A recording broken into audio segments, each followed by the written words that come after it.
একটি ওয়ার্ড বা বুথে মোট ভোটার থাকে কম বেশি 1000 থেকে 1500 মতো।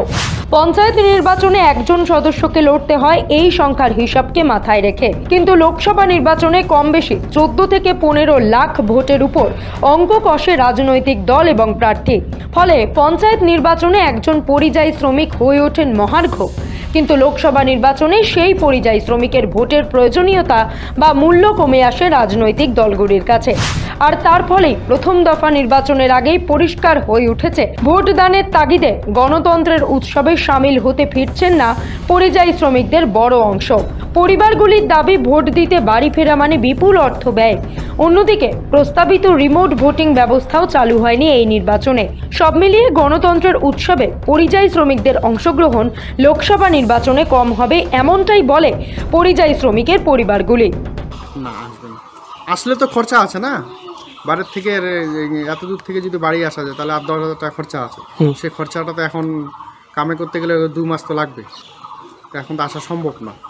সে কারণেই আসবে না। আমাদের পাড়ায় শুধু আমার বাবা না, আরও আছে আমাদের পাড়ায় ধরতে গেলে 10-12 জন বাইরে আছে। আচ্ছা, এদেরকে নিয়ে আসার জন্য কোনো ব্যবস্থা, কোনো ফোন? না, এরকম তো কোনো কেউ তো করে নেই বা কেউ বলেও নেই। তখনকার বিষয়টা আলাদা হয়, তখন তো পঞ্চায়েতি ভোট, তখন তো গ্রামের পঞ্চায়েতে যারা ছিলেন তারা তো ভাবছেন যে একটা ভোটের মূল্য তো অনেক, তখন তারা চেষ্টা করেন যে সবাইকে নিয়ে আসার জন্য। কিন্তু এখন তো এটা লোকসভা ভোটেতে কি অতটা কেয়ার করে না।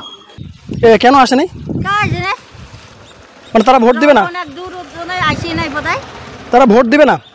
দিব না দিবে ওমরা জানো কি অভাব আছে না, আমার মেলা কাজ আছে, পয়সা খালি 250-200, ওই জন্য পালাইছে উদি। মানে এখানে কাজ নাই জন্য বাইরে কাজ করতে গেছে। টাকা পয়সা নেই, মানে টাকার অভাবেই আসছে না। তাহলে ভোট তো নষ্ট হচ্ছে। কি করবে? আসলে তো টাকা পয়সা লাগবে, যাওয়ার ভাড়া, আসার ভাড়া। আচ্ছা, কোনো রাজনৈতিক দল কোনোভাবে কি তাকে নিয়ে আসার জন্য কোনো ব্যবস্থা করছে? কিছু বলছে? কেউ কয়নি। পয়সা করে রাত খেলে আর কামাই করতে আসতেই হবে। এখন একটা লোকের যাতায়াত 10,000 টাকা ভাড়া, কী করে আসবে আর কী করে যাবে? আচ্ছা, এত লোক বাইরে কেন? এখন বাড়িতে রোজগার কম। কোনোভাবে কি কোনো প্রধান পঞ্চায়েত বা কোনো দল থেকে তাদেরকে বাড়ি আসার কথা বলা হয়েছে? না, কেউ বলেনি। কিন্তু পঞ্চায়েতে ইলেকশনে তো সবাইকে ফোন করে নিয়ে আসা হতো। এখন তো পঞ্চায়েত প্রধান ফোন করে জানাই নেই। তাহলে এই যে এত জনের ভোট, তাহলে এবার ভোটটা নষ্ট হয়ে গেল। ভোট নষ্ট হওয়ার কারণ নেই তো, কী করে আসবে?